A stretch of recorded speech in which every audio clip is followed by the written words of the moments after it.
Hey, ¿qué pasa, devs? Espero que esté todo bien de aquel lado de su pantalla. Este video únicamente es para darle un repaso a los elementos de JavaScript que más utilizarás en dado caso de que tú quieras ya meterte de lleno a React. Son cosas que vas a ver en cada proyecto React y básicamente va a ser tu pan de cada día cuando estés trabajando con esta tecnología. Yo me encontré en internet este bonito editor de código online para estar trabajando aquí de manera más cómoda, aunque una parte la vamos a trabajar directamente desde el Visual Studio Code, pero eso es hasta el final del video. De momento, cuando tú abres este editor de código, te voy a dejar un link en la descripción y primer comentario de este video, pues te va a aparecer esto que yo tengo en pantalla. Lo único que voy a hacer es eliminarlo todo y pues comenzar a trabajar. Vamos a tratar de llevar el repaso de menos a más. Así que lo primero que veremos serán las tres formas que tenemos para asignar valores a nombres, es decir, variables. Podemos definir una variable con var, let y const. Pero ¿cuál de estas tres usar y por qué? Bueno, primero vamos quitándote una preocupación de encima. Var está en desuso. Llegó let y le dijo quítate que ahí te voy, y junto con let llegó const. Para comenzar, las variables declaradas con var se consideran, o son más bien, variables globales, pero las variables declaradas con let y const son variables de ámbito local. Anteriormente, cuando se utilizaba var, el gran problema era el manejo del scope, del ámbito o del alcance de las variables, valga, ya que JavaScript maneja diferentes tipos de scope. Si tú, por ejemplo, trabajas con una sentencia if, else, for, y bueno, todas estas, es diferente del scope que se genera cuando trabajas con una función, por ejemplo. Una variable declarada con var dentro de una sentencia for es considerada una variable global. Mira, vamos a declarar aquí dentro de los paréntesis una variable i y hacemos el resto menor a 10 e i más. Y dentro vamos a colocar console.log i. Ok, esto está bien, hasta aquí está bien, pero ¿qué pasa? Si de repente utilizamos la variable i fuera del scope, por ejemplo así, nos la vuelve, es completamente válido, y chécate que incluso hasta se le sumó el último valor con el cual ya no entró al for, pero se quedó en 10 la variable y aquí lo tenemos. Y lo mismo pasa con if, else, switch, etc. Pero variables declaradas con var dentro de una función son variables locales. Por ejemplo, vamos a declarar una función así rapidito, saludar, y una variable llamada hello, y le ponemos aquí el típico hello world. Ups, un poco maltrecho el asunto. Console log hello. Acá abajo mandamos llamar a la función saludar y ya tenemos nuestro hello world. Pero ¿qué pasa si queremos acceder a la variable hello fuera del scope? Vamos a tener esto fuera del scope de la función y copio otro console log y le meto la variable hello y nos dice que no está definida. Pues bueno, para ser un poco más estable, para no tener que lidiar con el doble tipo de scope, se introdujeron las variables con let y const. Específicamente let viene a sustituir var, que evita que tengamos este problema de acceso a las variables por fuera del scope. Ahora todo funciona como scope local. Si hacemos un for let i igual a 0 y menor a 10 e i más, console log i, y si tratamos de acceder a i fuera del scope, nos dice que i ya no está definido. Y lo mismo va a pasar cuando hagamos la función saludar, le pongamos aquí let hello, doble o no le hace, hello world, console log. Se me están yendo algunos signos, ahorita los borro, doble o, quedamos, ahí está. Hasta aquí todo bien, vamos a llamar a la función y ahí lo tenemos, hello world. Y ya aquí abajo, si queremos acceder a hello, pues nos dice que hello no está definido. Ya todo actúa como una variable local. Las variables declaradas con const son un poco más extrañas. De entrada porque no actúan como uno creería que deberían de actuar las constantes como tal, pero es que sí un poco, pero no tanto. Para comenzar, una variable con const siempre debe de estar definida, es decir, siempre debe estar asignada con un valor. Con var y let nosotros podríamos hacer esto y no pasa nada, pero con const, si hacemos esto, nos va a tirar un errorcito que dice que qué onda, que aquí hace falta algo. Entonces haría falta asignarle un valor. Si a una constante le asignamos un valor numérico o un string, estos dos tipos de datos son inmutables, por lo que si tratamos de modificar un valor de una const, que es un número o que es un string, nos va a tirar un te la pelas. Const, por ejemplo, i igual a 10, nos va a decir que no puedes reasignar una constante. Y lo mismo pasaría si tenemos aquí un string, no nos deja modificar nuestra constante. Pero en JavaScript, además de estar los tipos de datos inmutables, como estos, también están los tipos de datos mutables, como son los arrays y los objetos. Vamos a crear un objeto así rapidito con const mi objeto, y esto es un objeto literal. Nombre Carlos, puesto, desarrollador web, pasatiempo. En este caso nosotros sí podríamos modificar los valores dentro del objeto, los pares que tenemos ahí. Por ejemplo, nombre lo voy a cambiar por Eduardo y es mi obj, y ahí está. Si lo queremos mostrar en pantalla, y listo. Incluso podríamos agregar otras propiedades como edad. Ahí está. Y todo bien. Todo bien. Lo que no podríamos hacer es asignarle otro objeto, ¿vale? Por ejemplo, mi obj igual a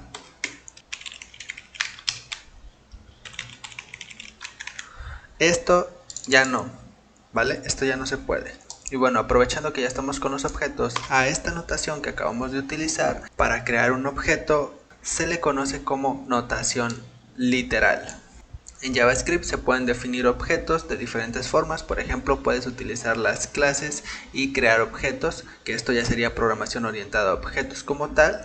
Por cierto, si no lo sabes, aquí en UDevs encontrarás un video para aprender programación orientada a objetos con JavaScript, que está bastante chido. Creas un pequeño proyecto a la par que aprendes todos los conceptos fundamentales de la programación orientada a objetos. Así que te invito a que veas el video. Entonces podemos usar clases, pero la forma de antaño y todavía muy popular es usar la notación literal, la cual consta de llaves y en el cuerpo vas creando pares. El par con la llave y con su valor separado por una coma del siguiente par, llave y valor. También hay una notación literal o inicializadora para los demás tipos de datos. Por ejemplo,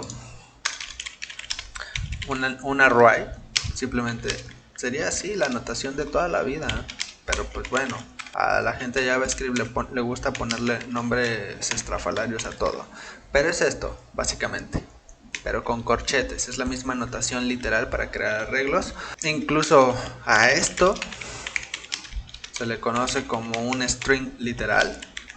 Pues yo creo que porque literal estás definiendo un string, un array y un objeto. Bueno, como sea, esta forma es de lo que más vas a estar utilizando en React.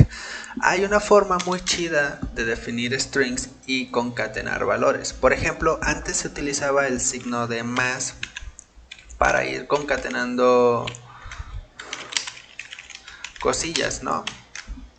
Pero ahora, hoy en día, la forma chida es utilizar lo que se conoce como template string, que básicamente sería algo así. Utilizas las comillas inversas, estas que tenemos aquí, que espero sepas cómo obtenerlas desde tu teclado, porque yo le batallé un poquito. Si no, pues mucha suerte. Y comenzamos a escribir. Mi nombre es... Y aquí dentro del mismo string ya no necesitas salirte. Simplemente para agregar variables escribes el signo de dólar y entre llaves metes la variable. Por ejemplo, mi obj.nombre. Ahí está, mi nombre es Carlos y trabajo como, y volvemos a meter una variable, mi obj.puesto, y así te vas. Mi nombre es Carlos y trabajo como desarrollador web. Se le conoce como template string porque pueden ser utilizadas literalmente como un template. Aquí le puedes meter HTML o, por ejemplo, voy a copiar esto. Como no estamos mostrando nada de este lado, pues mejor lo apagamos un poquito. Podríamos hacer lo siguiente. Tenemos un div que abre y que cierra, y dentro del div vamos a mostrar una variable que va a ser un const llamado d, que va a tener un objeto date, y aquí simplemente mostramos la fecha, ¿no? Bueno, el año de get u, ahí está. Esto es un método y le colocamos el año tal, fue programado en JavaScript, y ahí lo tenemos. Un tema muy importante son las funciones arrow o arrow functions. Las funciones flechas tienen la siguiente sintaxis. Por ejemplo, esto sería el nombre de la función flecha.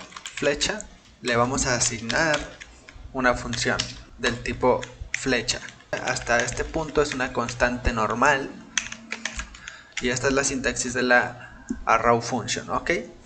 Esta sintaxis, además de ser más corta, nos ahorra dolores de cabeza que nos daban las otras formas de definir funciones cuando eran utilizadas como closures. Antes tenías que hacer todo un árbol genealógico y básicamente hacer Sherlock Holmes para intentar descubrir por qué mierdas la palabra clave this terminaba con tal valor.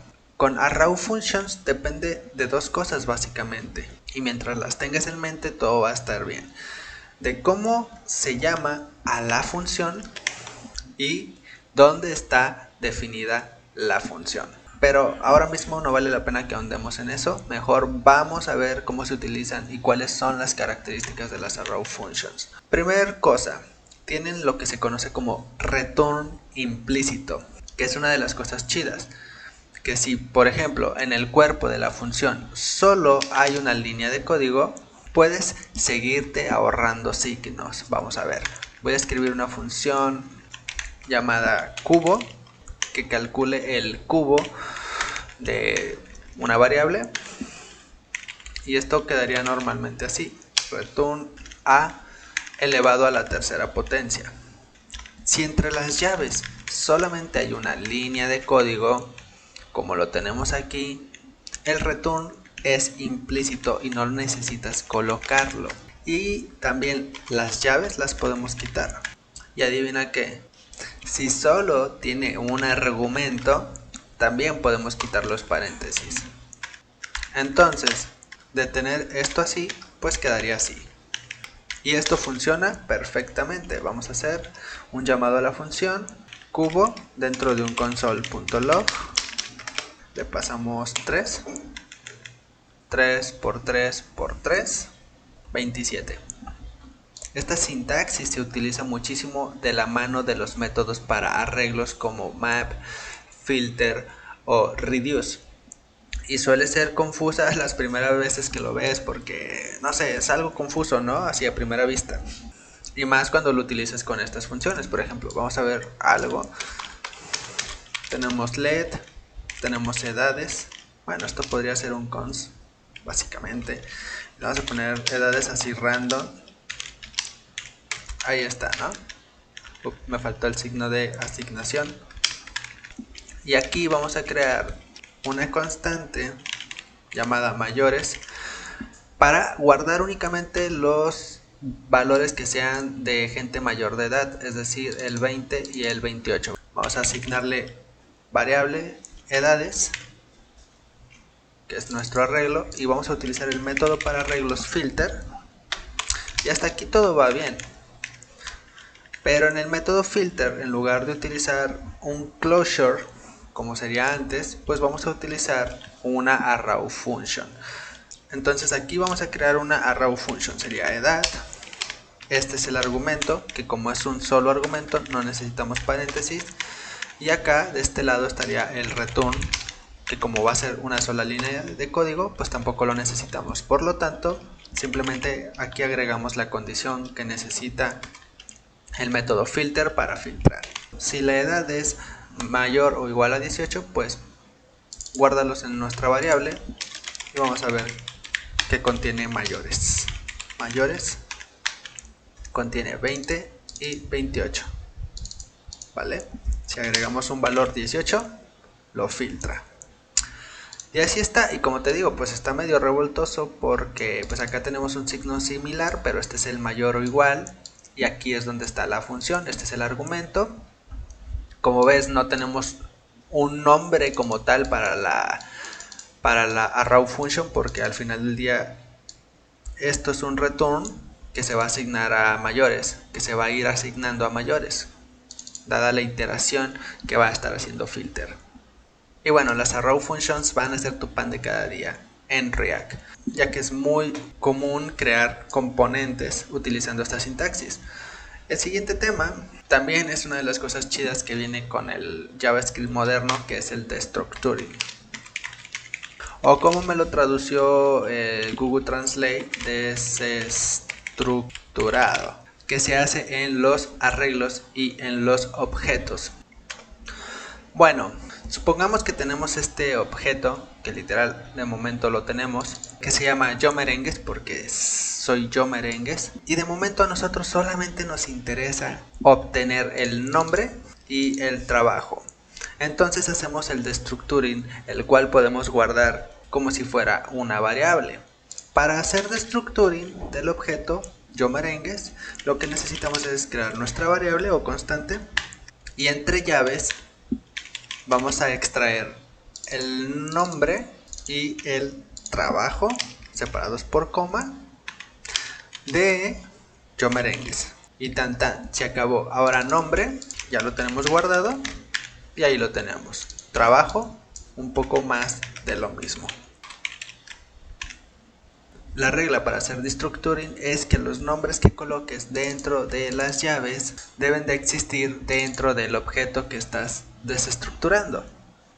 Si por ejemplo esto se llama diferente, por ejemplo trabajos, esta variable ya no la va a encontrar como clave en el objeto, por lo tanto no te lo va a dar, ¿ok?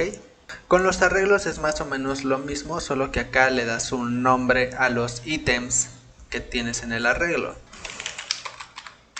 Const primero, segundo, y lo vamos a extraer de estos valores: 10, 20, 30, 40,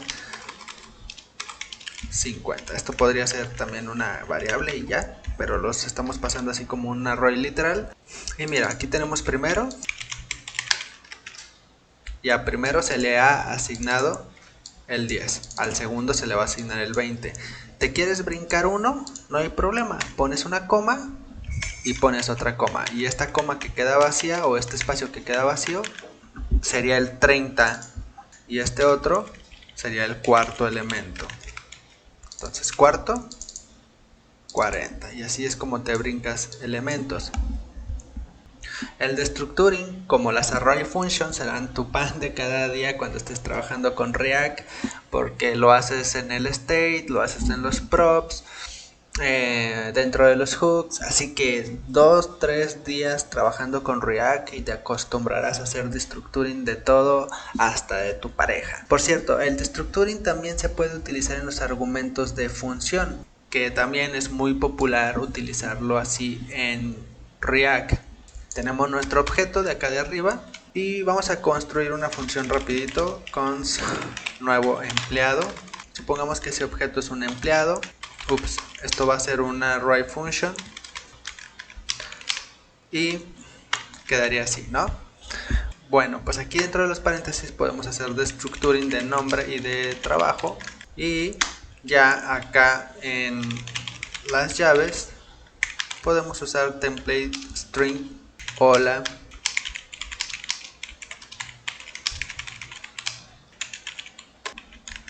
Ahí está, un mensajito, y simplemente mandamos llamar a la función, y en los argumentos pasaríamos el objeto del que queremos hacer destructuring. Y ahí está. Otra herramienta muy utilizada es la sintaxis REST o Split, que es la misma, pero sirven para cosas diferentes. Y la sintaxis es básicamente colocar 3 puntos. Veamos un ejemplo de la sintaxis REST o de cómo funciona REST.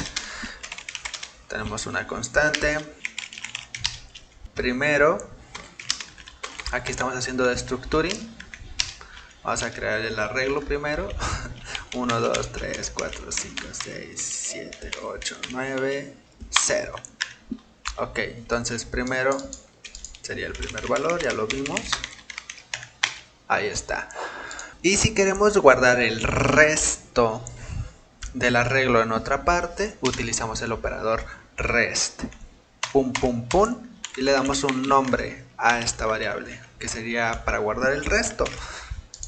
Y aquí queda el resto. Tan tan, súper fácil, súper chido, y la neta esto está bien padre. Entonces, cuando utilizamos los 3 puntos dentro de una desestructuración, destructuring, estamos haciendo REST. Estamos usando la sintaxis de REST. Y como ves, el resto ya no almacena el primer elemento que ya lo teníamos almacenado acá. Simplemente continúa donde nos quedamos hasta el final. Y se vuelve todavía más chido y útil si utilizamos REST con objetos. Voy a traer de nuevo el objeto que utilizamos antes. Ahí está, yo merengues. Y por ejemplo hacemos const, hacemos el destructuring, nombre y muchos datos irrelevantes. Ahí está. ¿De qué objeto? De yo merengues. Y bueno, la variable nombre se ha quedado con el nombre. Y muchos datos irrelevantes con el resto de datos que tenemos dentro del objeto. Y lo que hace la sintaxis Split o de propagación es copiar un arreglo o un objeto a un nuevo arreglo o a un nuevo objeto. Esto nos sirve para fusionar datos que están relacionados pero en diferentes objetos. Por ejemplo, voy a completar un poquito el objeto que tenemos aquí arriba con otro objeto, const empleado, y le voy a poner sueldo. Vamos a ponernos un sueldo más o menos ideal, ¿verdad?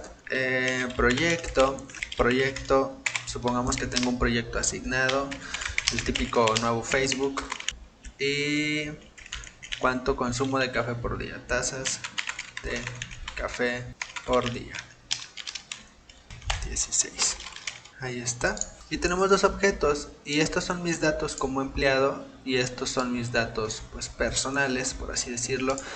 Y si yo quisiera complementar a empleado con mis datos personales, pues simplemente hacemos la sintaxis, pero ahora aquí sería como Split o de propagación, yo merengues.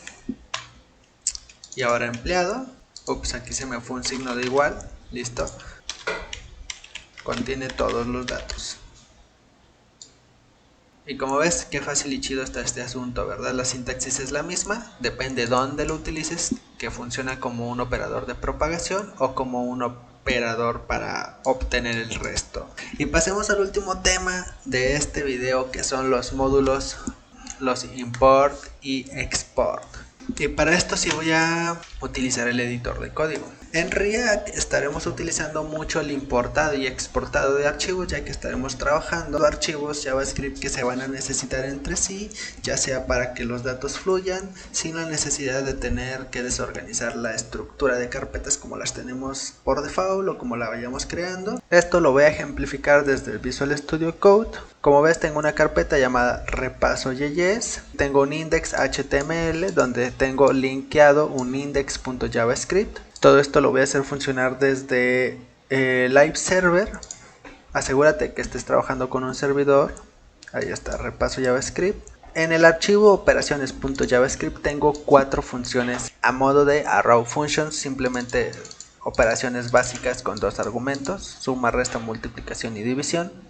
Y lo que queremos hacer es exportar una de estas funciones hacia el archivo index.js. Para comenzar debemos especificar qué función puede ser exportable. Para esto utilizamos la palabra export justo antes de la definición de nuestra función y luego vamos a tratar de importarlo en nuestro archivo principal.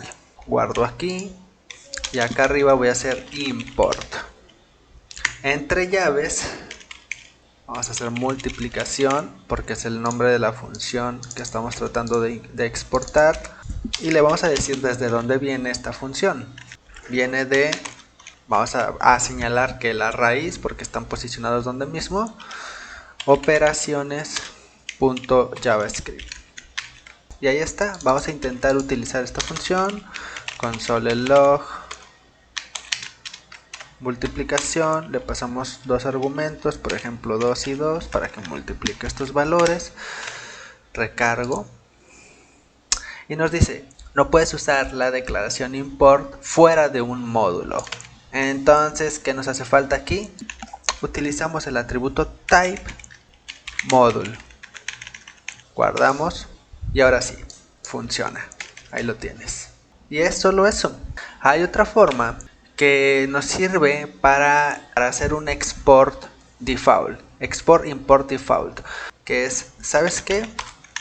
Por default vas a exportar la función multiplicación. Y cuando se hace con esta sintaxis, ya no necesitas las llavecitas. Simplemente así, y todo sigue funcionando. Okidoki, entonces tenemos esta forma y esta otra. Y de este lado igual, tenemos esta forma, o esta que es con el default. Pero solamente puedes tener un default por archivo, no puedes tener 2. Así que normalmente uno exporta la función más importante por default y ya lo demás lo vas exportando de manera individual. Quieres usar la división, la exportas y acá la importas. Pero esto sería entre llaves. Si también exportaste la otra función, resta. Y ya acá las utilizas a placer. Listo. Y bueno, devs, esto es lo que yo considero más esencial, más vital de comprender antes de que te metas al mundo de React y empieces a recibir golpes por todos lados. Pero como te comento, si de plano varias de estas cosas ni las conocías, mejor ve a ver un curso bien de JavaScript. Claro que aquí en el canal tienes un cursito, un mini curso con el que te puedes introducir al tema y ya de ahí tú deberías de ahondar un poquito más. Hasta aquí con este video, como siempre espero que te haya gustado y más que nada que te haya servido. Si fue así, no te vayas sin dejar tu like y si no lo estás, suscríbete. Te espero en el siguiente video. Adiós mundo.